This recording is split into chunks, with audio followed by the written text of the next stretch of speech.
اللہ رب العالمین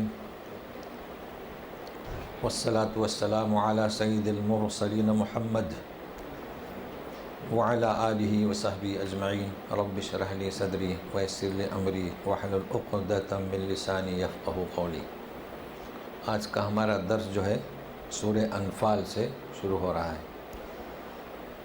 انفال یہ جمع ہے نفل اور نفل۔ اس کے ایک معنی لغت اور ایک شرعی۔ لغت کے اندر اس کے معنی ہوتے ہیں زیادہ، اضافہ۔ اب یہ اضافہ یا تو عبادت میں یا مالیت میں۔ عبادت میں کلام پاک میں ذکر ہے نبی سے اے رسول فَتَوَجَّدْ بِهِ نَافِلَةً لَكَ، تہجد پڑھو، آپ کے لیے یہ زیادہ۔ تو کس سے زیادہ؟ فرائض سے، واجبات سے، سنتوں سے۔ انسان عشاء کے بعد کی 2 رکعت سنت پڑھ لیتا ہے، وتر کی 3 رکعت پڑھ لیتا ہے، اب اسے اختیار ہے وہ مزید اپنی عبادت میں اضافہ کرے، تو اب جو نماز پڑھے گا وہ کیا کہلائے گی؟ نفل یا نفل۔ تو ایک مسئلے سے بھی فارغ ہوتے ہیں، پریشان ہوتے ہیں لوگ کہ نیت کس کی کریں، نفل کی کریں یا سنت کی کریں؟ سوال پیدا ہوتا ہے نا، چونکہ شیطان نے ٹھیکہ لے رکھا ہے نا، ایگریمنٹ بنا لیا ہے۔ ایک انسان تہجد کے لیے اٹھا، اب وہ وسوسہ اندازی کرے گا۔ اسی لیے تو کہا ہے نا شیطان نے کہ ایسے عابد، صرف عبادت کرنے والے یہ 99 ہو جائیں گے، اور 100 تو میرے لیے کچھ مشکل نہیں ان کو گمراہ کرنا ہے۔ حدیث ہے نا، علم، جی البتہ علم کی بنیاد ایسی ہے تو وہ یہ علم ہے، یہ میں آپ کو بتاتا ہوں تب کہ آپ کے پاس نہ آئے۔ یہ وسوسہ کیوں آتا ہے؟ اس کی تحقیق ہم نے نہیں کی۔ نفل کسے کہیں گے؟ جو آپ زیادہ پڑھ رہے ہیں، ٹھیک ہے نا۔ سنت کسے کہیں گے؟ سنت اسے کہیں گے، ایک تو سنت رسول اللہ، سنت اللہ طریقہ، ایک سنت نبی نے جو کیا وہ سنت، وہ چاہے فعلی ہو جیسے کہ آپ نے کر کے دکھایا، عبادت ہو یا کھانا پینا ہو، جیسے دودھی آپ کو پسند تھی، آپ کو دودھی پسند ہے، آپ کھا رہے ہیں تو کیا ہوا؟ سنت۔ تو یہ نفل اور یہ نفل نماز آپ صلی اللہ علیہ وسلم نے پڑھی تو سنت ہوئی کہ نہیں ہوئی؟ یہ ہے سمجھنا۔ تو یہ سنت بھی ہوئی اور کیا ہوئی؟ نفل بھی ہوئی۔ اب یہ اشکال کیوں آتا ہے؟ شیطان کس کے پاس جاتا ہے کہ نفل نیت کروں یا نفل کروں یا سنت کروں؟ چلیے ایک اور طریقہ، آپ نے کہا کہ تہجد کی 2 رکعت نماز پڑھتا ہوں، نہ نفل کہا اور نہ سنت کہا، نماز ہوئی کہ نہیں ہوئی؟ کہ رات کی نماز کا نام کیا؟ وَمِنَ اللَّيْلِ فَتَهَجَّدْ بِهِ، رات کو تہجد پڑھو۔ تو یہ ہے علم کی روشنی ہے، شیطان بھاگتا ہے۔ تو اس مسئلے کو سمجھ لیجئے، یا یوں بھی نیت کریں، چوتھی بھی بتا دیتا ہوں۔ اٹھے رات کو، حدیث میں کہ جو اٹھے سبحان اللہ الحمدللہ یہ کلمہ پڑھے، لا الہ الا اللہ، وضو کرے اور نماز پڑھے، 2 رکعت نماز، اللہ اکبر۔ بتائیے نفل ہوئی کہ نہیں ہوئی؟ نفل ہوئی کہ نہیں ہوئی؟ نفل ہوئی کہ نہیں ہوئی؟ تہجد ہوئی کہ نہیں ہوئی؟ تو کیا کہنے کی ضرورت ہے؟ 2 رکعت نماز، اللہ اکبر۔ یہ چوتھا طریقہ۔ تو اب ہم شروع کرتے ہیں۔ یہاں نفل سے مراد کیا ہے؟ یہاں کوئی سنت نماز کا ذکر نہیں ہو رہا ہے، یہاں کون سا ذکر ہو رہا ہے؟ نفل اور نفل، انفال، زیادہ۔ آپ نے تجارت نہیں کی، محنت نہیں کی۔ پچھلی امتوں میں یہ نفل یعنی عبادت نہیں، مال ان کے لیے حرام تھا۔ نبی کریم صلی اللہ علیہ وسلم نے فرمایا نا، بھئی دیکھیے 5 علم غیوب تو اللہ کے ساتھ خاص ہیں، جانتے ہیں آپ۔ اب یہ 5 چیزیں جو ہیں نبی کریم صلی اللہ علیہ وسلم کے خاص یعنی امت کے لیے، تو اس میں ایک یہ انفال، یعنی کیا؟ ظاہر ہے کہ حدیث کی ترتیب سے میں بتلا رہا ہوں تاکہ ذہن میں رہے آپ کے. جنگیں ہوتی تھیں. پہلے ایسا تھا کہ دونوں طرف جنگیں، ایک قانون تھا اس وقت، تو ان کی طرف بھی ان کی باندیاں، ان کے نوکر، ان کی بیویاں سب سامنے رہتے تھے. ادھر بھی یہ ایک فوج، رات کو ملتے بھی تھے ایک دوسرے سے. صبح جنگ ہوتی تھی سورج نکلنے کے بعد. جب جنگ ہوئی تو یا تو ان کو ہلاک ہونا یا ان کو، دو میں سے ایک. اب جو ہلاک ہو جائیں تو عورتوں کو، ان کے گھوڑوں کو، ان کے نیزے کو، تلواروں کو قبضہ کرتے تھے، لے لیتے تھے. تو یہ اس امت کے لیے نبی کریم صلی اللہ علیہ وسلم نے فرمایا کہ 5 چیزیں. تو یہ ہے غنیمت. اس کا نام کیا؟ یہ اگلے صفحات میں آئے گا. یہ حلال کر دیا گیا. دوسرا آپ جانتے ہیں کہ شفاعت، سارے نبیوں نے اپنی اپنی دعا مانگ لی، آپ سب نے باقی رکھی ہے قیامت کے دن کے لیے. اور ہر نبی اپنے قبیلے کے لیے طرف آتا ہے، اور نبی کریم صلی اللہ علیہ وسلم ساری دنیا کے لیے. پہلے امتوں کا حال یہ تھا کہ نماز عبادت صرف معبدوں میں، مسجدوں میں، یعنی ان کا جو معبد ہے. لیکن میرے لیے ساری زمین سجدہ گاہ، جہاں بھی وقت ہو جائے نماز پڑھو.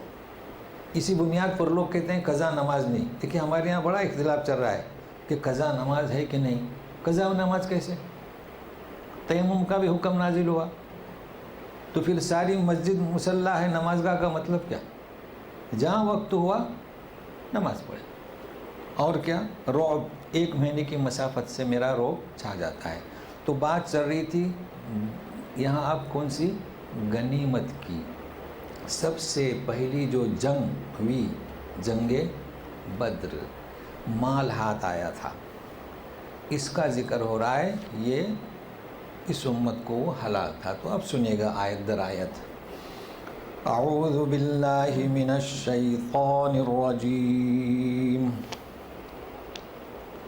بسم اللہ الرحمن الرحیم. يسألونك عن الأنفال قل الأنفال لله والرسول فاتقوا الله وأصلحوا ذات بينكم وأطيعوا الله ورسوله إن كنتم مؤمنين. إنما المؤمنون الذين إذا ذكر الله وجلت قلوبهم وَإِذَا تُلِيَتْ عَلَيْهِمْ آيَاتُهُ زَادَتْهُمْ إِيمَانًا وَعَلَى رَبِّهِمْ يَتَوَكَّلُونَ. الَّذِينَ يُقِيمُونَ الصَّلَاةَ وَمِمَّا رَزَقْنَاهُمْ يُنْفِقُونَ. أُولَئِكَ هُمُ الْمُؤْمِنُونَ حَقًّا لهم درجات عند ربهم ومغفرة ورزق کریم. یہ ایک حصہ ہے جنگ بدر ختم ہونے کے بعد. پھر دوسرا حصہ شروع ہوگا جنگ بدر شروع ہونے کے پہلے کا، 8 نمبر کی آیت تک، وَلَوْ كَرِهَ الْمُجْرِمُونَ. پھر تیسرا حصہ شروع ہوگا جنگ بدر شروع ہونے کی رات، یعنی صبح شروع ہونے والی تھی. پھر قصہ شروع ہوگا عین جنگ کے درمیان کیا ہوا حالات، اور پھر یا الذین آمنوا سے پھر. تو اس طریقے سے یہ اجزا ہے تو ہم تاکہ سمجھ سکیں. تو سنیے، جنگ بدر ختم ہونے کے بعد ختم ہوئی تو پوچھتے ہیں یسألونک عن الانفال. انفال یعنی کیا؟ جو مال ہاتھ آیا. کون پوچھتا ہے؟ کیوں پوچھتا ہے؟ سوال یہ پیدا ہوا نا، تو اس کو سمجھیے گا. جنگ میں کون تھے؟ انصاری تھے، مہاجر تھے نا، اور پہلی جنگ تھی. اچھا، پھر انصار و مہاجر میں ایسے بھی لوگ تھے جو جنگ میں شریک ہوئے، جو نہیں ہوئے. ساری دنیا تو امن کرنے آئی تھی. تو غریب مدینے میں تھے. اب صحابہ یہ سوچتے تھے کہ کس کا حق ہے، مہاجرین کا یا انصار کا، یا ہے کہ جو جنگ میں شریک ہوئے. اچھا، جو جنگ میں شریک ہوئے پھر ان میں ایک اور جماعت جنہوں نے فعلاً کسی کو قتل کیا اس کی ڈھال، اس کا نیزہ، اس کا گھوڑا لے لیا. کوئی جنگ کرتا رہا مگر کوئی قتل نہیں ہوا. تو کسے ملے گا؟ سمجھ رہے ہیں نا؟ اچھا، اب تاریخ بھری ہے، میں طوالت میں نہیں جانا چاہتا، ہمیں تو سمجھنا ہے قرآن کے الفاظ کو، اس لیے سوال کیا. یسألونک عن الانفال. جواب دیکھیں کیا ملتا ہے. جواب یہ نہیں ملتا ہے کہ تقسیم کیسے کرو، نہیں. یہ سوال کیوں پیدا ہوا؟ پہلے تربیت، پھر 2 صفحے کے بعد 10ویں پارے میں تقسیم بھی بتا دی گئی ہے، لیکن پہلے ابھی نہیں. ابھی کیا؟ تربیت. تو سنیے، کہہ دو اے رسول الانفال للہ والرسول. یہ جو غنیمت کا مال ملا ہے یہ کس کا ہے؟ اللہ کا اور رسول کا حق ہے. اللہ کیا مطلب؟ نہ مہاجرین کا حق، نہ انصار کا حق، نہ جو جنگ میں شریک ہوئے ان کا حق، نہ جنہوں نے قتل کیا ان کا حق، اللہ کا حق. تو مطلب کیا؟ جب اللہ رسول کا حق ہے تو وہ جو تمہیں لے دیں گے بلا چون چرا کے لے لو، یہ مطلب ہے. لیکن ابھی نہیں، ابھی تقسیم نہیں بتائی جا رہی. فاتقوا اللہ، اللہ کا تقوی اختیار کرو. اور کیا کرو؟ وَأَصْلِحُوا ذَاتَ بَيْنِكُمْ، آپس میں آپس کی اصلاح کرو، مل جل کر رہو. یہ کیا کہ اب تقسیم کس کی؟ نہیں. وَأَطِيعُوا اللَّهَ وَرَسُولَهُ، اللہ اس کے رسول کی اطاعت کرو. کیا فرما رہے ہیں؟ وَأَطِيعُوا اللَّهَ وَرَسُولَهُ، یعنی جو اللہ حکم دے گا وہی حکم رسول دے گا. دوسری جگہ کی کیا ہے؟ وَأَطِيعُوا اللَّهَ وَأَطِيعُوا الرَّسُولَ. کیا مطلب؟ اللہ تعالیٰ اجمالاً حکم دیں گے اقیموا الصلاۃ، اطاعت کرو. رسول تفصیلاً حکم دیں گے ظہر کی 4 رکعت پڑھو، فجر کی 2 رکعت. دیکھیں فرق ہے. تو یہ چونکہ غنیمت اللہ نے تقسیم کی. اور ہے خذوا ما آتاکم الرسول وانتہوا ما نہاکم وأطیعوا الرسول. مطلب اللہ نے بھی کچھ نہیں بتایا مگر جو رسول بتایا اس کی اطاعت کرو. من یطع الرسول فقد اطاع اللہ، چونکہ وہ وما ینطق ان هو الا وحی یوحی. تو یہ تینوں شکلیں ہیں. تو سنیے، ان کنتم مؤمنین، اگر تم مومن ہو، مومن ہو. اب مومنین کے صفات بیان کیے جا رہے ہیں. کیا صفات؟ دیکھیے صفات تو سورہ بقرہ کے شروع میں بھی ہوئے ہیں، الذین یؤمنون بالغیب یقیمون الصلاۃ، ہے نا 5. تو یہ مختلف ہیں کہ آپ میں یہ صفات پائے جانے چاہیے. تو سنیے، انما المؤمنون، انما یعنی حصر، تو مطلب یہی نہیں بلکہ یہ صفات بھی ہونی چاہیے. اذا ذکر اللہ وجلت قلوبہم، جب اللہ کا ذکر کیا جائے تو ان کے قلوب لرز جائیں. تو جب کہہ دیا کہ اللہ اس کے رسول کا حق ہے تو قلوب لرز جائیں، نصیحت حاصل کر لیں، ڈر جائیں. یہ ہے کس کی صفت؟ مؤمنین کی. کبھی بھی اللہ کا ذکر ہو، کوئی کہے کہ اللہ کے واسطے، اللہ کا واسطہ، اللہ کا حوالہ، اللہ کی قسم، تو ہم کس کا احترام کرتے ہیں؟ ذکر اللہ وجلت قلوبہم. تو قرآن پڑھا جا رہا ہے تو ذکر اللہ. وَإِذَا تُلِيَتْ عَلَيْهِمْ آيَاتُهُ، جب ان پر کلام پاک کی آیتیں تلاوت کی جائیں، زادتہم ایمانا، ان کا ایمان کیا ہوتا ہے؟ بڑھ جاتا ہے. تو امام بخاری نے جو باب باندھا ہے نا، ہم تو امام بخاری بھی پڑھتے آ رہے ہیں، بڑا فائدہ ہوا اس سے. تو امام بخاری نے جو باب باندھا ہے وہ امام ہے کس کے؟ حدیث کے. حدیث کا امام، انہوں نے ہر دلیل قرآن سے لی ہے. ایک امام ہوتا ہے کس کا؟ فقہ کا. فقہ کا امام جو چیز قرآن اور حدیث میں نہیں ہے تو قیاس کرتا ہے، تو وہ فقہ کا امام ہے. چنانچہ دیکھیے جو امام کو درجہ ملا فقہ کے امام کو نہیں ملا. امت نے اتفاق کیا کس پر؟ امام بخاری پر، کہ قرآن کے بعد ایک. جیسے دیکھیے مثال بتلا رہا ہوں، ظہر کی 4 رکعت نماز ثابت ہے نبی کریم صلی اللہ علیہ وسلم سے کہ جو پڑھے تو اس کے لیے جنت میں داخلہ، ظہر کی پہلے کی. اس کی فضیلت ہے. 2 بھی ہے، 2 کی بھی حدیث ہے، 4 کی بھی فضیلت ہے. اب جمعہ کے پہلے کیا کیا جائے؟ تو سارے فقہا نے قیاس کیا، تو بولے جمعہ کی پہلی بھی 4 رکعت۔ عمل صحابہ سے ثابت نہیں۔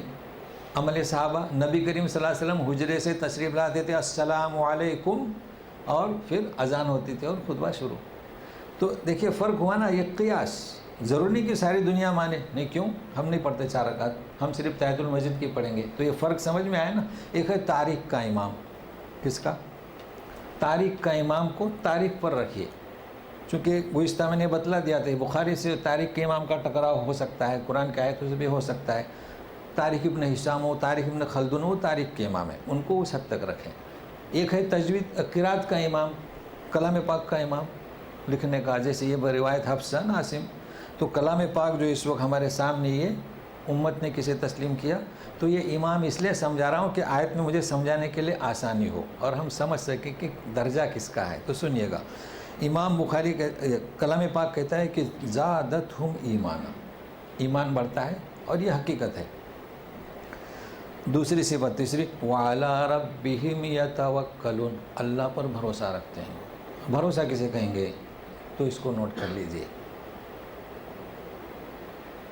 تعمل الجوارح، یہ جو ہمارے اعضاء ہیں نا، یہ کام کرتے ہیں، نماز پڑھتے ہیں، روزہ رکھتے ہیں، بات کرتے ہیں، یہ بھی زبان کا عمل ہے، خیر کی بات کرتے ہیں۔ وَتَتَوَكَّلْ الْقُلُوبُ، دل سے تقویٰ ہوتا ہے۔ بھروسہ کون کرتا ہے؟ دل، ہاتھ بھروسہ نہیں کرتا ہے، ہاتھ عمل کرتا ہے۔ تو مومنین کی صفات بیان ہو رہی ہیں، ہم اس میدان میں رہیں کہ وہ بھروسہ کرتے ہیں۔ آج کل تو اٹھنے کی، حدیث میں اٹھنے کی مثال ہے، گاڑی ہے، مرسیڈس گاڑی ہے، کہاں کھڑی کرنا؟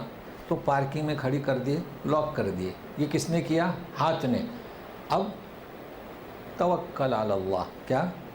توکل علی اللہ، اب اللہ پہ بھروسہ کر کے نکل جائیے۔ لیکن آپ لاک نہیں کریں گے، غیر مناسب جگہ پہ رکھیں گے، تو اب توکل کیسا؟ تو یہ توکل ہمیشہ صفت کس کی؟ تدبیر اختیار کریں صحیح طریقے سے، عقل مندی، اور پھر توکل علی اللہ، وَإِذَا عَزَمْتَ فَتَوَكَّلْ عَلَى اللَّهِ۔ تو یہ صفاتیں ہو رہی ہیں۔ سنیے اور دیکھیے، اب یقیمون الصلاۃ، اور سورہ بقرہ میں یؤمنون بالغیب، اس کے بعد یقیمون الصلاۃ۔ تو چونکہ یہ ترتیب کیوں تبدیل ہوتی ہے؟ حالات کے اعتبار سے۔ اللہ پہ بھروسہ رکھو، آیت پڑھی جائے تو رعب چھا جائے، ایمان بڑھ جائے۔ اب جب یہ ایمان آپ کا بڑھ گیا، جب رعب چھا گیا اور اللہ پہ بھروسہ کیا، تو اس کا ثبوت کس سے دیں گے؟ وقت ہوا تو نماز پڑھو۔ دیکھیں نا کیسے ترتیب ہے، کوئی ترتیب کلام پاک کی، احادیث کی، بس سمجھنا ہے، نماز کا ثبوت دیں۔ اب چونکہ نماز کا ہمارا درس نہیں ہے، ایمان کا مظہر ہے، آپ ثبوت دے رہے ہیں۔ اب جب اللہ کا حق ادا کر دیے، دیکھیے 2 چیزیں ہیں، انسان دنیا میں رہتا ہے، اللہ کا حق ادا کرو، اور دوسرا اس کی مخلوق کا حق ادا کرو۔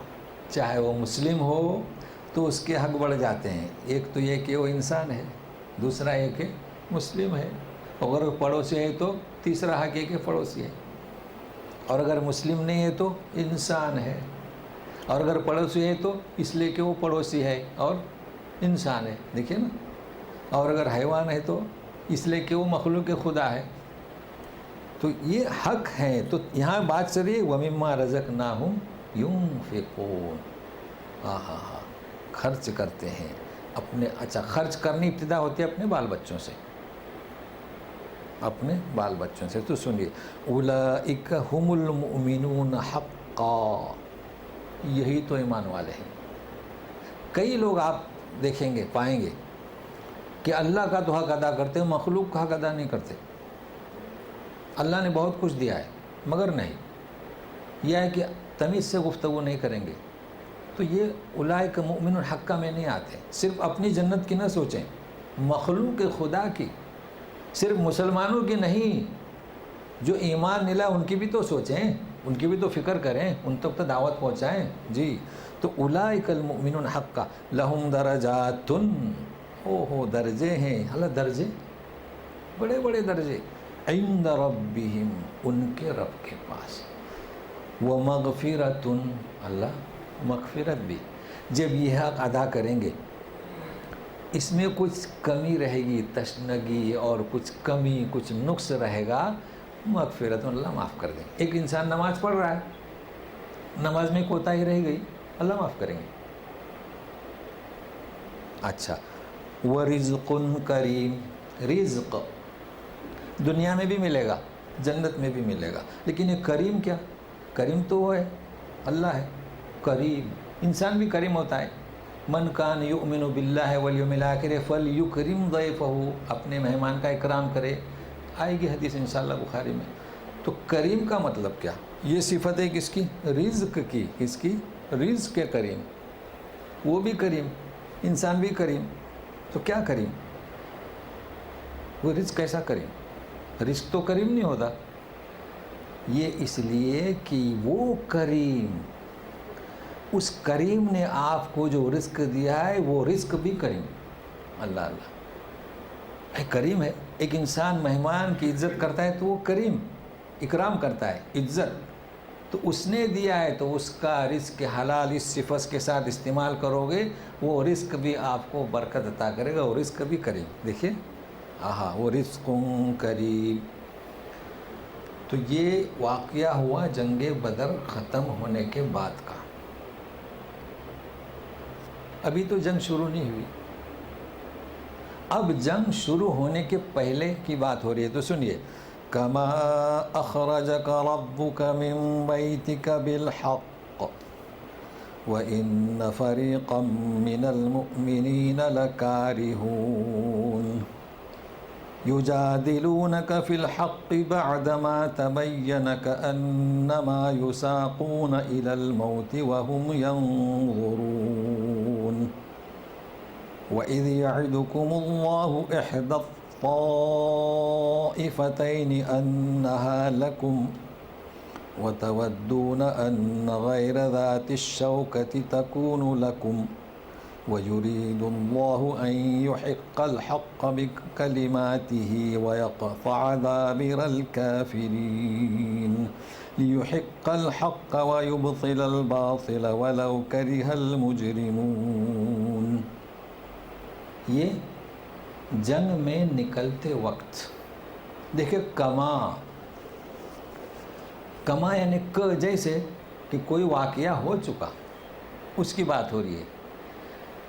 مشرکین کی مثال کمثل العنکبوت، صرف اللہ کی جو مثال دی جاتی ہے لیس کمثلہ، کوئی وجود نہیں۔ تو کیا ہوا کیا؟ تو جب ہوا واقعہ، اللہ نے کوئی تربیت کے لیے کوئی گرفت نہیں کی، سمجھ رہے ہیں نا؟ لیکن اب یہ بتایا جا رہا ہے جب جنگ بدر ختم ہوئی اور اب سوال کیا تو پہلے کی بھی بات بتائی جا رہی ہے تاکہ تربیت کیا ہو؟ مکمل ہو۔ تو کما، اب ذہن میں رکھیے، تاریخ کا امام بھی ذہن میں رہے، تاریخ کا امام ہے، یہ قرآن کی بات ہو رہی ہے۔ تو تاریخ میں اور قرآن کی آیت میں تھوڑا سا فرق تو ہوگا نا، چونکہ انہوں نے تاریخ لکھی ہے۔ اچھا، اس کا مطلب یہ نہیں کہ غلط لکھی انہوں نے، نہیں، چونکہ جس وقت وہ لکھنے بیٹھے تو یہ آیت مستحضر نہیں، انسان ہے اور کچھ نہیں۔ تو سنیے، کما اخرجک ربک، جیسے کہ نکالا تجھے اے نبی، اے محمد صلی اللہ علیہ وسلم، تیرے رب نے تیرے گھر سے حق کے ساتھ۔ کیا مطلب؟ اور ایک جماعت مؤمنین کی پسند نہیں کرتی تھی نکلنے کو۔ یہ ہے جنگ بدر کا واقعہ۔ مدینہ سے روانہ ہوئے، کس نے نکالا؟ اللہ نے تو نکالا، اور ایک جماعت پسند نہیں، تو کیا پسند نہیں کرتی تھی؟ اس کو سمجھنا ہے۔ یجادلونک، آپ سے بحث کرتے تھے حق کے بارے میں، بعدما تبین، بعد اس کے کہ واضح ہو گئی بات، جیسے کہ کھینچا جا رہا ہے موت کی طرف اور وہ موت کو دیکھ رہے ہیں۔ اس کو بھی ذہن میں رکھیے، کیا موت؟ ابھی خالی ترجمہ ہی کر رہا ہوں۔ اور جب وعدہ کیا اللہ نے تم سے دو جماعتوں میں سے ایک کا، احدی الطائفتین، دو جماعتوں میں سے ایک کا، کون سی جماعت؟ ایک ابو سفیان تجارتی قافلہ لے کے آ رہا تھا، اور دوسری جماعت ابو جہل لشکر لے کر آ رہا تھا 1300 کا۔ ایک تمہارے لیے، تم چاہتے تھے کہ غیر کانٹے والی تمہارے لیے. غیر کانٹے والی کون سی؟ ابو سفیان جو قافلہ لے آ رہے تھے، تجارتی قافلہ تو 25-30 محافظ ہوتے تھے. مسلمان کتنے نکلے تھے؟ 313 تھے نا، آرام سے بغیر کانٹوں کے گھیرا ڈال دیتے جی. اور اللہ چاہتا تھا کہ حق واضح ہو جائے اس کے کلمات سے، اور کافروں کی جڑ کاٹ دے، اور تاکہ حق ظاہر ہو، باطل مٹ جائے، اگرچہ کہ مجرمین کو ناپسند ہو. کیا بات سمجھ میں ہے اس سے؟ اللہ نے نکالا 2 جماعتیں. اس کو ذہن میں رکھیے. تاریخ میں آپ کو کیا ملے گا کہ قافلہ گیا قافلے کو لوٹنے. کس کے لے گیا؟ قافلے کو لوٹنے. اور جب قافلے کو لوٹنے وہاں پہنچا تو ابو جہل لشکر لے کر آیا، جبکہ اللہ تعالیٰ پہلے سے ہی بتا رہے ہیں کہ 2 جماعتوں میں سے تمہاری ایک، تو کون سی؟ ابو جہل کی. تو یہ تو پہلے سے ہی طے تھا. تھوڑا سا فرق ملے گا آپ کو تاریخی میراث میں. جس وقت نبی کریم صلی اللہ علیہ وسلم نکلے ہیں ابھی تو پہنچے بھی نہیں تھے، اور اس وقت نہ جانے اخبار رسائل کی کیسی روح تھی، اسپیڈ تھی، فوراً خبریں پہنچ جاتی تھیں. ویسے ابو سفیان بھی بھاپ گیا تھا کہ ہمارا مدینہ سے گزرنا ہے. اس کے لیے ایک بات سمجھ جائے تو قصہ پورا سمجھ میں آئے گا، ورنہ آپ پر لوگ اعتراض کریں گے کہ یہ کیسے کہ مدینہ کے لوگ لوٹنے کیسے گئے. یہ تاریخ میں آپ کو ملے گا جہاں آپ پڑھیں گے قصہ. وہ اس لیے کہ جب مدینہ ہجرت کر کے گئے، چونکہ قصہ سمجھنا ہے، آیتیں کتنی بھی ہوں، جب مدینہ چلے گئے تو قریش خاموش نہیں تھے. انہوں نے اوس خزرج کو بھی لکھا تھا کہ تم نے ہمارے آدمی کو جگہ دی ہے. مراد کیا؟ نبی کریم صلی اللہ علیہ وسلم. ہم تم پر حملہ کر کے تمہاری عورتوں کو قبضے میں کریں گے اور تمہیں ماریں گے. یہ تو زبانوں کی اور تحریر کی سازش. ایک شخص آیا مکے سے اور مدینہ کے صحرا سے ان کی ساری بکریاں لے کر گیا اور کامیاب ہو گیا. اللہ دیکھیں کہ نا شرارت. اچھا، جتنے مہاجرین آئے تھے ان کی باغات، ان کی دولت، ان کے مکانات، ان کے اونٹ سب مکہ میں تھے، کافروں نے قبضہ کیے تھے. تو سوچا کہ چلیے ان کا تجارتی قافلہ اسے ہم لے لیں. اب سمجھ میں آیا، اب آپ اعتراض کا جواب دے سکیں گے. آخر یہ کریں کیا؟ تو چلے. مگر اللہ نے کہہ دیا کہ آپ کے لیے کون سی جماعت ہے؟ کون سی؟ ہاں، کانٹے والی. تو نبی کریم صلی اللہ علیہ وسلم نے ابھی نکلے ہی تھے. 1 دن کا ذکر ہے یا 2 دن کا تاریخ میں کہ نبی کریم صلی اللہ علیہ وسلم نے اجمالاً بتلایا، تفصیل نہیں بتائی. جنگ میں تفصیل نہیں بتائی جاتی کہ ہم حملہ کریں گے، مکے سے فوج آ رہی اس پر. کہا کہ اللہ تعالیٰ نے 1-2 جماعتوں میں سے ایک ہمارے قبضے میں قابو میں دے دی ہے. ایک جماعت ہمارے قابو میں دے دیے، اعلان کیا. صحابہ سمجھ گئے. سب سے پہلے مہاجرین میں سے مقداد اٹھیں رضی اللہ عنہ، مقداد بن عمرو. کہا کہ اللہ، ان کے الفاظ تاریخ میں ثبت ہیں. کہا کہ اللہ کے رسول، ہم موسیٰ کی قوم جیسے نہیں ہیں کہ کہیں گے کہ تم اور تمہارا رب جاؤ فقاتلا انا ہاہنا قاعدون. نہیں، ہم آپ کے ساتھ لڑیں گے. اللہ، اب دیکھیے نا، ابھی بدر میں پہنچے نہیں ہیں. یہ میں کہنا چاہتا تھا، ابھی بدر میں پہنچے نہیں ہیں، اور یہ طے تھا کہ حملہ قافلے پر نہیں. کس پر ہوگا؟ جی اچھا، قافلے پر حملہ ہوگا تو مکہ والے اسے آپ خاموش رہیں گے؟ وہ تو آ جائیں گے نا. اگر قافلے پر حملہ کرتے ہیں تو بھی وہ آپ پر حملہ کریں گے. تم چاہتے تھے کہ بغیر کانٹے والی، مگر آپ صلی اللہ علیہ وسلم پھر خاموش نہیں رہے. پھر کہتے ہیں، فرماتے ہیں کہ اللہ نے 2 جماعت میں سے ایک جماعت ہمارے قابو میں دی ہے. اب انصار سمجھ گئے، اچھا ہم سے جواب چاہتے ہیں. کس سے؟ ہم سے. یہ تو مہاجرین نے جواب دیا نا. تو ان میں سے بھی ایک شخص بول پڑے. کون تھے؟ سعد بن معاذ. اے اللہ کے رسول، ہم نے آپ کا ساتھ دیے ہیں، اگر آپ ہمیں کہیں گے کہ سمندر میں کودنا ہے، آپ سمندر میں کودیں گے، ہم بھی چھلانگ لگائیں گے. ہاں، پھر ظاہر ہے کہ ابوبکر نے بھی فرمایا، عمر نے بھی، مگر ان دونوں کے اقوال جو ہے تاریخ میں ثبت ہیں۔ تو کیا طے تھا؟ جنگ، قافلہ نہیں۔ اچھا، جب یہ پہنچے ہیں، جیسے کہ آئندہ آئے گا آیتوں میں، چونکہ پہلے کی بات ہے کہ قریش نے پانی پر قبضہ کر دیا تھا، تو کیا مطلب پہلے کون پہنچا؟ قریش پہنچ چکے تھے۔ تو اس طریقے سے سمجھیں تو اللہ تعالیٰ چاہتے کہ یرید اللہ ان یحق الحق، کہ آج ٹکر ہوگی، آج لڑائی ہوگی اور حق بات واضح ہوگی۔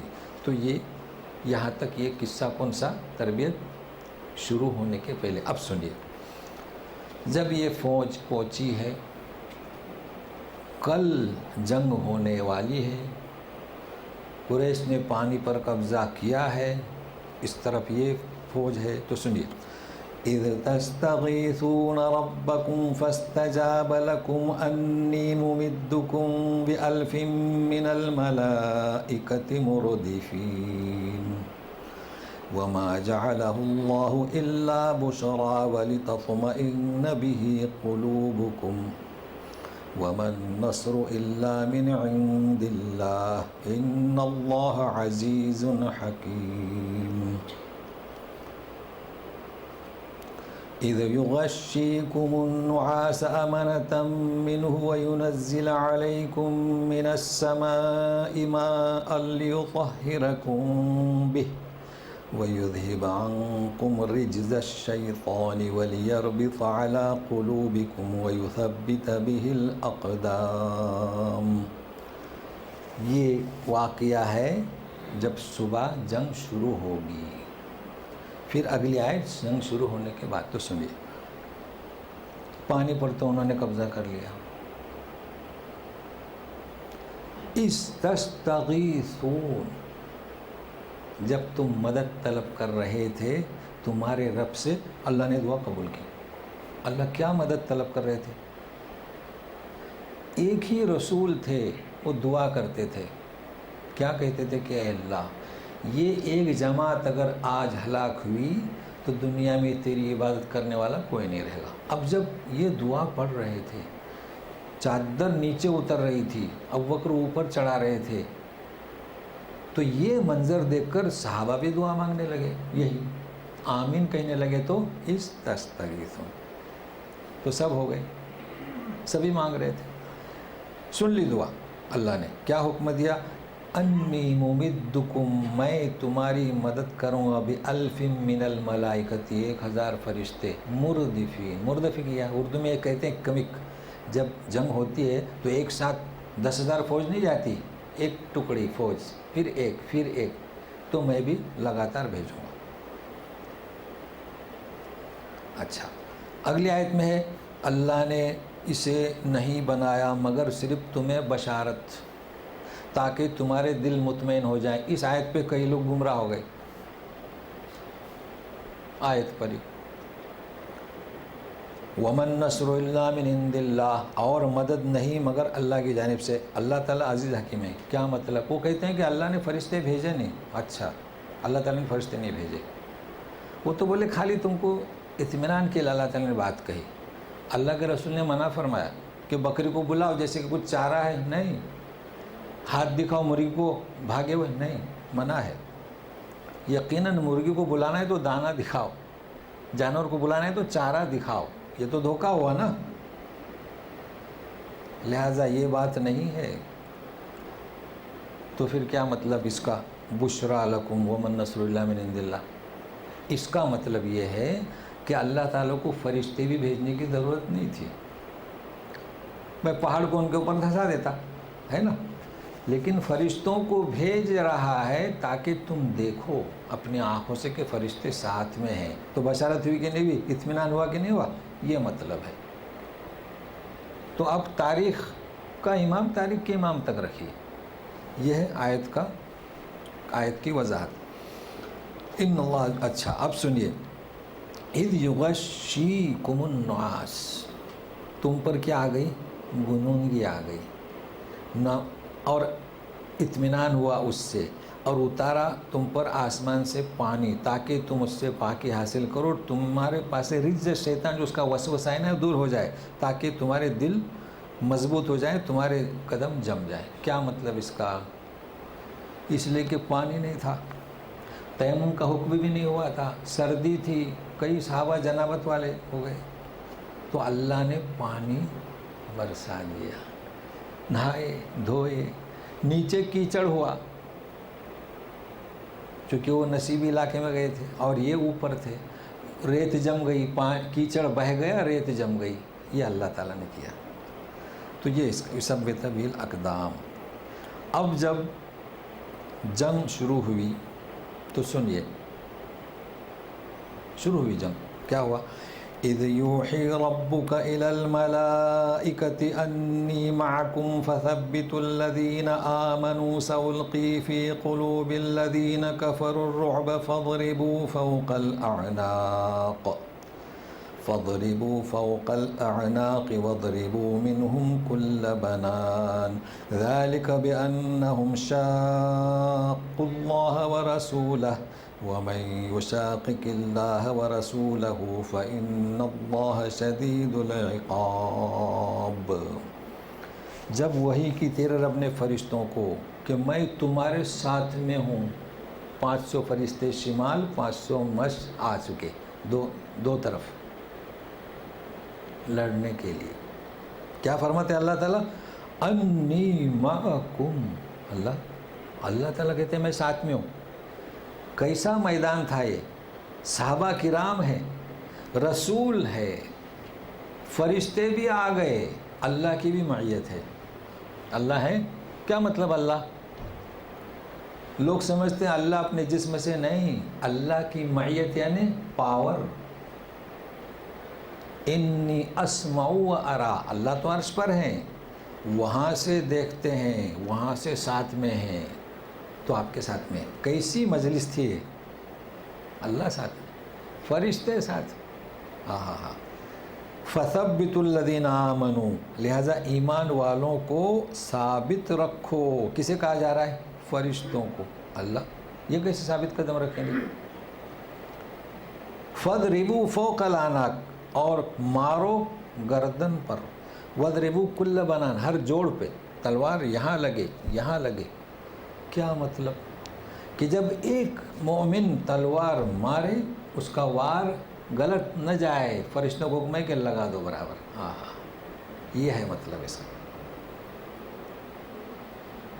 واضح ہو گئی بات؟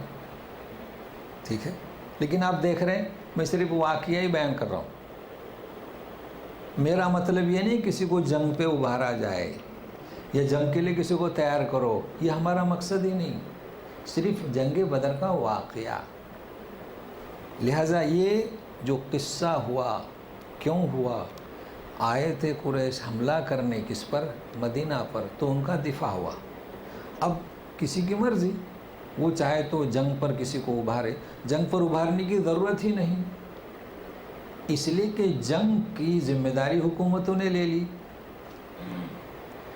حکومتوں نے ملٹریوں کا انتظام کیا، تو اس کی ذمہ دار حکومت ہے، ہم نہیں۔ لہٰذا ان آیتوں کو غلط نہ استعمال کیا جائے، اور آپ اس چیز کو میرے درس میں آپ نہیں دیکھیں گے، جی یہ ہمارا کام نہیں، اس کو ذہن میں رکھیں، نہیں تو پھر سوال کریں گے کہ یہ تو آپ نے کوئی ترغیب دی ہی نہیں، ہمارا کام ہی نہیں ہے، اور ترغیب کی ضرورت نہیں، ہر طرف اسلام، ہر طرف نماز پڑھ سکتے ہیں، ہر طرف دعوت دے سکتے ہیں، لہذا اس چیز کو ذہن سے نکال دیں، یہ ہمارا کام نہیں، یہ نقشہ بتایا جا رہا ہے کہ کیا ہوا۔ تو سنیے گا، تو یہ بھی سمجھ میں آئے کہ فضربوا فوق الاعناق، نہیں تو اس آیت کو لے لیں اور لوگوں کو غلط تلقین کریں، اور کر رہے ہیں لوگ، ان کی اصلاح کی جائے، ایسا ہی نہیں، یہ تو اس وقت کے میدان کا حکم تھا، بلکہ ہمیں کیا حکم ہے کہ اپنی دعوت کو پہنچائیں، اس چیز کو نہ بھولیے گا۔ تو سنیے، اچھا انہیں یہ سزا کیوں؟ اس لیے کہ انہوں نے اللہ رسول کو تکلیف دی ہے نا، مکے سے نکالا۔ وَمَن يُشَاقِقِ اللَّهَ وَرَسُولَهُ، جو اللہ اور رسول کو تکلیف دے تو ان کی سزا کیا ہے؟ شدید العقاب، تو یہ اللہ نے انہیں سزا دی۔ اب سنیے، ذالکم فذوقوہ وان للکافرین عذاب النار، ذالکم یہ ہے تمہاری سزا، اب تم چکھو، اور مزید جہنم کا بھی عذاب۔ اچھا، اب تربیت کے لیے کچھ آیتیں سنیے۔ یا ایہا الذین آمنوا اذا لقیتم الذین کفروا زحفا فلا تولوہم الادبار، اے ایمان والو جب مقابلہ ہو کافروں سے، زحفا یعنی آمنے سامنے، آمنے سامنے ہے تو کچھ کہہ رہے تھے نا کہ نہیں ہمیں واپس جانا چاہیے، تو اب پشت مت پھیرو، نہیں تو کیا نتیجہ؟ وَمَن يُوَلِّهِمْ يَوْمَئِذٍ دُبُرَهُ إِلَّا مُتَحَرِّفًا لِقِتَالٍ أَوْ مُتَحَيِّزًا إِلَى فِئَةٍ فَقَدْ بَاءَ بِغَضَبٍ مِّنَ اللَّهِ وَمَأْوَاهُ جَهَنَّمُ وَبِئْسَ الْمَصِيرُ۔ اچھا ترجمہ میرے ساتھ رہیے، اس طرح ترجمہ کریں، جو کوئی پیٹ پھیرے اپنی، فقد باء بغضب من، آخر میں آ جائیے تو وہ اللہ کے غصہ لے کر لوٹا، اس کا ٹھکانہ جہنم اور بہت ہی برا ٹھکانہ۔ اب بیچ میں آئیے، الا متحرفا لقتال، ہاں وہ پیچھے ہٹا پینترا بدلی کرنے کے لیے یا اپنی جماعت سے ملنے کے لیے، مطلب فوج ہے پیچھے ہٹا، وہ سمجھے کہ تو جا رہے ہیں، اب وہ داخل ہوئے پھر اچانک لوٹ کے حملہ کر دیا، یہ ہے کہ دیکھا میں تو اکیلا رہ گیا تو پیچھے چلا گیا، پھر آ کے جماعت میں مل گیا، بالکل واضح ہے مطلب، ٹھیک ہے، چونکہ جنگ کے میدان میں ظاہر ہے ملٹریوں کو بھی یہی تاکید کی جاتی ہے، ایک اصول ہے کہ عین وقت پہ بھاگنا، یہ تو گویا کہ اللہ سے انحراف، اس کے رسول سے انحراف کرنا ہے۔ اب سنیے جنگ بدر میں ہوا کیا، فرشتے تھے جی، تلوار کے وار کو صحیح پہنچا رہے تھے، نبی کریم صلی اللہ علیہ وسلم نے ایک ہاتھ میں مٹی لی اور حاشت الوجوہ اور پھینک دی، جس کو حاشت الوجوہ یعنی چہرے قبیح ہو جائیں، جس کے مقدر میں وہاں قتل ہونا تھا، ان کی آنکھوں کو اردو میں لفظ ہیں چوندیا کر دیا، یعنی نظر ان کی دھندلی ہو گئی، تو اس کا ذکر ہے، تو سنیے، فَلَمْ تَقْتُلُوهُمْ وَلَكِنَّ اللَّهَ قَتَلَهُمْ وَمَا رَمَيْتَ إِذْ رَمَيْتَ وَلَكِنَّ اللَّهَ رَمَى وَلِيَبْلِيَ الْمُؤْمِنِينَ مِنْهُ بَلَاءً حَسَنًا إِنَّ اللَّهَ سَمِيعٌ عَلِيمٌ۔ جب تم نے انہیں قتل کیا، فلم، یہ لم دیکھو، تقتل یعنی قتل کرتے ہو، کرو گے، لیکن لم اس کو ماضی میں لے جاتا ہے، جنہوں نے بھی تلوار چلائی، فرشتوں نے تلوار صحیح لگائی، تم نے نہیں کیا، قتل نہیں کیا، اللہ نے قتل کیا، ٹھیک ہے، جب اے رسول تم نے جو مٹی پھینکی کی، تم نے نہیں، اللہ نے، مطلب واضح ہے اللہ نے پہنچائی، نہیں تو اس مٹی کو، ریت کو آنکھوں تک پہنچانا رسول کے بس کی بات نہیں، جی، کیوں؟ تاکہ مومنین کو آزمائے، اچھا آزمانا، مطلب مومنین کی آزمائش کیسے ہوئی؟ اچھی مدد کے ساتھ، تو اللہ تعالیٰ آج بھی ہم مومنین کی آزمائش بلان حسنہ کرے، اچھی آزمائش، تیری مدد، تیری توفیق، تیری معیت، تیرا پاور یا رب العالمین۔ ان اللہ سمیع علیم، وہ خوب سنتا اور خوب جانتا ہے۔ ذالکم، اے مسلمانوں، ذالکم وان اللہ موہن کید الکافرین، یہ تمہارے لیے کیا؟ اللہ کی معیت، فرشتوں کی معیت، اور اللہ نے یہ کام کر دیا، اور کافروں وَأَنَّ اللَّهَ مُوهِنُ كَيْدِ الْكَافِرِينَ، ان کی جو تدبیر تھی نا اسے ذلیل کر دیا۔ اب یہ کافروں سے کتاب ہے، آخری آیتیں سنیے، إِن تَسْتَفْتِحُوا فَقَدْ جَاءَكُمُ الْفَتْحُ وَإِن تَنْتَهُوا فَهُوَ خَيْرٌ لَكُمْ إِن تَسْتَفْتِحُوا فَقَدْ جَاءَكُمُ الْفَتْحُ وَإِن تَنْتَهُوا فَهُوَ خَيْرٌ لَكُمْ وَإِن تَعُودُوا نَعُدْ وَلَن تُغْنِ عَنكُمْ فِئَتُكُمْ شَيْئًا وَلَوْ كَثُرَتْ وَأَنَّ اللَّهَ مَعَ الْمُؤْمِنِينَ۔ جنگ میں آنے سے پہلے ابو جہل بھی گئے تھے کعبہ کا غلاف پکڑنے، کیا دعا کرتے تھے؟ اے اللہ حق جماعت کو آج فتح دے۔ دیکھیے کیسے آئے تھے، تو تم نے فتح چاہی، فتح آ گئی، آپ نے کہا تھا نا کہ حق جماعت کو فتح دو، تو آج حق جماعت کی فتح ہو گئی، انہوں نے ہی مانگا تھا، واضح ہے بات۔ اب سنو، اب تمہیں پتہ چلا کہ حق کون ہے. کعبے کا غلاف پکڑ کے ملتزم کے پاس. وَإِن تَنْتَهُوا، اب باز آ جاؤ، اب سمجھ جاؤ کہ حق کون ہے. فَهُوَ خَيْرٌ لَكُمْ، یہ تمہارے لیے بہتر ہے. وَإِن تَعُودُوا، اور اگر تم دوبارہ تم نے ایسی کیا تو نعود، پھر ہم پہنچیں گے ایسی. وَلَن تُغْنِ عَنْكُمْ فِئَتُكُمْ شَيْئًا، اب یہ تمہارا جو جمگھٹا ہے نا، یہ کچھ کام نہیں آئے گا اگرچہ کہ زیادہ ہو. وَأَنَّ اللَّهَ، اور اللہ کی میت کس کے ساتھ ہے؟ مومنین کے ساتھ ہے. اور میت کیسی؟ اللہ کا پاور، اللہ کا دیکھنا، اللہ کا سننا. تو یہ درس ہے. اب اس کے بعد مومنین کو ہدایت ہیں تو آئندہ. مگر اس میں ہمیں کیا ملا کہ فرشتے بھی آئیں، اس کی بھی ضرورت نہیں. تمہاری جمعیت ہو، تمہارے پاس اسلحہ ہو، اس کی بھی ضرورت نہیں. وَمَن نَّصْرُ إِلَّا مِنْ عِنْدِ اللَّهِ، اصل کیا ہے؟ اللہ کی چاہت. مگر اللہ تعالیٰ کی سنت ہے کہ وہ ایسی فتح نہیں دیتے. حرکت کرو. مریم جب ولادت میں اکیلی تھیں تو کھجور کو حکم دیتے کہ جاؤ مریم کی گود میں گرو، مگر نہیں. کیا کہا کہ اٹھو، کھجور کے تنوں کو ہلاؤ. تو ساقط علیک رطبا جنیا، تو تم پر تازے کھجور گریں گے. تو اٹھی. ایک عورت کھجور کو ہلا سکتی ہے؟ نہیں. اٹھو، حرکت کرو. تو یہ سنت الہی ہے. بہرحال ابھی یہ شروع ہوا ہے، نہیں تو پھر ساری سوالات ابھی آ رہا ہے. ابھی تقسیم آ رہی ہے. ابھی شیطان بھی پہنچا، اس کا بھی ذکر آ رہا ہے. کیونکہ فرشتے پہنچے تو شیطان بھی تو پہنچتا ہے نا. تو مطلب تھوڑا صبر اختیار کریں. تو بہرحال یہ درس قرآن کی مجلس، اس کے بعد اب ایک لمحے کے بعد بخاری کی مجلس شروع ہو رہی ہے. تو سنیے گا بخاری.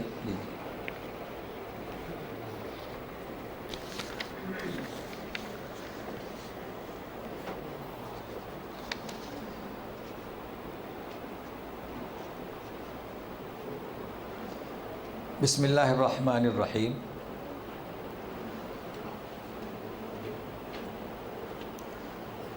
باب الایمان چل رہا ہے ہمارا، اور ایمان یزید و ینقص، بڑھتا ہے گھٹتا ہے. لہٰذا ایمان کے ارکان، اور گزشتہ تھا کہ من سلم المسلمون من لسانی و یدہ، کہ مسلمان ہو، مخلوق خدا ہو، انسان ہو، مسلمان کی زبان سے ہاتھ سے محفوظ رہیں. اب ذکر ہو رہا ہے، سنیے. حدثنا عمرو بن خالد. کیا ہے؟ حدثنا عمرو. دیکھیے یہ عمرو جو ہے نا،